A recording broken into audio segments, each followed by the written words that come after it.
क्या आप जानते हैं कि इंटरनेट पर हर वेबसाइट एक दूसरे से जुड़ी हुई है और ये पॉसिबल हुआ है सिर्फ और सिर्फ HTML लिंक्स की वजह से।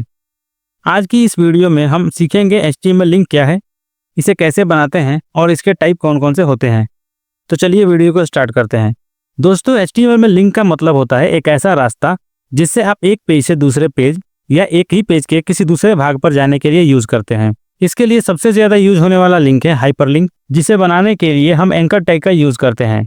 इसका सिंटैक्स कुछ इस प्रकार से होता है, जिसमें ए एंकर टैग होता है, href हाइपरलिंक रेफरेंस होता है और लिंक कंटेंट जो यूजर को दिखाई देता है। जैसे अगर हम इस एग्जांपल में देखें तो यहाँ पर ए जो है वो एंकर टैग है, href के अंदर ये जो आपको दिख रहा है ये इसका लिंक होता है जिस URL पर हम भेजना चाहते हैं, और एंकर टैग के अंदर जो हम कंटेंट लिखते हैं वो हमारा होता है लिंक कंटेंट जो कि यूजर को दिखाई देता है। दोस्तों, HTML लिंक कई प्रकार के होते हैं, जैसे external link, internal link, anchor link, email link and telephone link. तो चलिए देखते हैं एक्सटर्नल लिंक क्या होता है।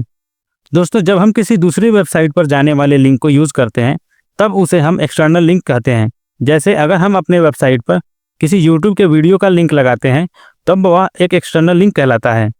उसी प्रकार से अगर हम अपने वेबसाइट पर किसी दूसरे वेबसाइट का लिंक यूज कर रहे हैं तब भी वो एक्सटर्नल लिंक ही कहलाएगा। इसके बाद है इंटरनल लिंक। दोस्तों, जब हम अपनी ही वेबसाइट के किसी दूसरे पेज पर जाने वाले लिंक को यूज करते हैं तब हम इसे इंटरनल लिंक कहते हैं।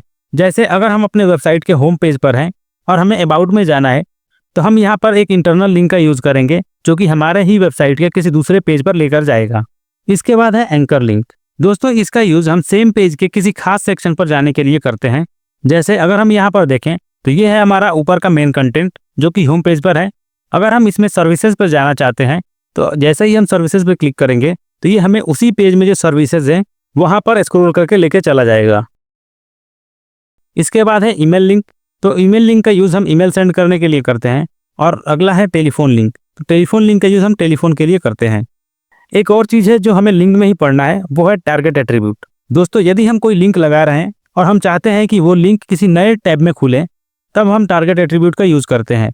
तो चलिए इसका प्रैक्टिकल करके देखते हैं कि इसको हम कैसे यूज करेंगे अपने कोड में। तो यहाँ पर आप देख सकते हैं, यहाँ पर लेफ्ट साइड में हमने एक HTML का बेसिक प्रोग्राम लिखा हुआ है जिसके बॉडी में एक h1 टैग है, एक पैराग्राफ है और एक इमेज है। इसका आउटपुट आपको यहाँ पे राइट साइड पे दिख रहा होगा। h1 के अंदर जो कंटेंट है वो आपको यहाँ पे दिख रहा है, this is a heading. Paragraph वाला यहाँ पे दिख रहा है और ये हमारा इमेज है जो कि img टैग के अंदर हमने लिखा हुआ है। इसको रिफ्रेश करने पर देख रहे हैं आप कि ये आउटपुट इसका आ रहा है। अब हम यहाँ पे h1 के अंदर लिंक लगाएंगे। तो सबसे पहले हम इसको सेपरेट कर रहे हैं ताकि ये अच्छे से दिखे। ये हमारा h1 क्लोजिंग है।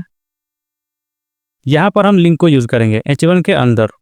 उसके लिए हम लिखेंगे लिंक href इक्वल साइन, ये ओपनिंग कोटेशन मार्क और ये क्लोजिंग कोटेशन मार्क, फिर क्लोजिंग एंगल ब्रैकेट।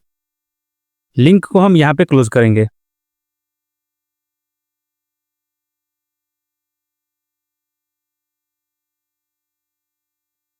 लेकिन ये लिंक दूसरा है, इसके लिए हम यूज करते हैं ए एंकर टैग को, ए, और यहाँ भी लिखेंगे हम ए,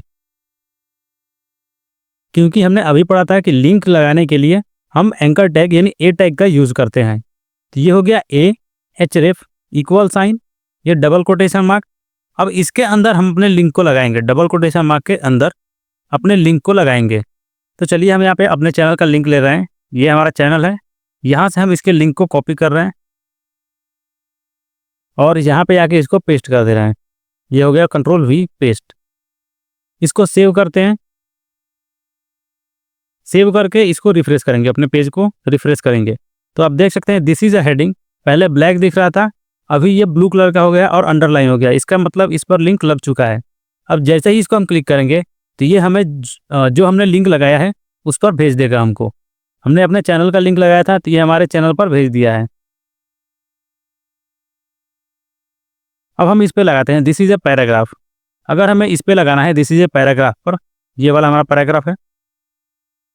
पैराग्राफ, इसके अंदर हम अगर लिंक लगाना चाहें तो हम फिर से लिखेंगे a href equal sign, opening quotation mark, closing quotation mark और क्लोजिंग एंगल ब्रैकेट। इसके लास्ट में आएंगे यहाँ पर और यहाँ पे हमें एंकर टैग को बंद करना होता है। इसमें हमें लिंक लगाना है यहाँ पर, ये जो हमारा डबल कोटेशन मार्क दिख रहा है इसके अंदर हम लिंक को लगाएंगे। तो अब हम किस चीज़ का, जैसे यहाँ पे हम लगा रहे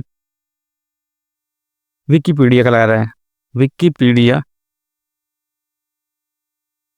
ये हमने विकीपीडिया ओपन किया। अगर हम इस वाले लिंक को wikipedia.org को कॉपी करके यहाँ पे लगा दें, यहाँ पर ये एंकर टैग के अंदर, और इसको सेव करके रिफ्रेश करेंगे, तब यह लिंक हमें विकीपीडिया के इस पेज पर रिडायरेक्ट कर देगा। जैसे अगर हम यहाँ पे आए, इसको सेव किया कि नहीं, सेव कर रहे हैं, सेव किया, रिफ्रेश करेंगे, अब देख सकते हैं ये भी ब्लू हो चुका है। जैसा ही क्लिक करेंगे ये हमें विकीपीडिया के पेज पर रिडायरेक्ट कर देगा। तो लिंक टैग का काम होता है किसी एक पेज से दूसरी पेज पर भेजना। तो यहाँ पर H1 और ये पैराग्राफ के अंदर जो हमने लिंक यूज़ किया है ये एक एक्सटर्नल लिंक है, क्योंकि यह हमें एक दूसरे वेबसाइट पर रिडायरेक्ट कर रहा है। अगर हमें इंटरनल लिंक यूज़ करना है तो हमें हमारे ही वेबसाइट के किसी पेज को लिंक करना होता है। एक और चीज़ है, इमेज में लिंक लगाना है। तो इमेज में लिंक लगाने के लिए हम क्या करेंगे, यहाँ पे इमेज के पहले लिखेंगे anchor tag, href equal sign double quotation mark closing angle bracket, और यहाँ पर आकर हम इसको क्लोज कर देंगे एंकर टैग को। अब यहाँ पे हमें लिंक को अपने पेस्ट करना है। तो हम फिर से इस चैनल वाले लिंक को लगा रहे हैं, ये हमने इस लिंक को कॉपी किया और यहाँ पे आके पेस्ट कर देंगे। ये हमने लिंक को पेस्ट कर दिया। फाइल को सेव करेंगे, सेव करके यहाँ पे आएंगे, पहले इसको बैक करेंगे, यह हमारा पेज आ गया HTML वाला। रिफ्रेश करेंगे तो अब इस इमेज पे हमारा लिंक लग चुका है। जैसे ही इस इमेज पे हम क्लिक करेंगे तो ये हमें रिडायरेक्ट कर देगा हमारे यूट्यूब चैनल पर। तो आई होप आपको HTML लिंक समझ में आ गया है और आप समझ गए होंगे कि ये कैसे काम करता है, इसको कैसे यूज़ करना है। यदि अभी भी कोई डाउट है तो प्लीज़ हमें कमेंट में बताएं ताकि हम उसको क्लियर कर सकें। तो चलिए मिलते हैं अगली वीडियो में।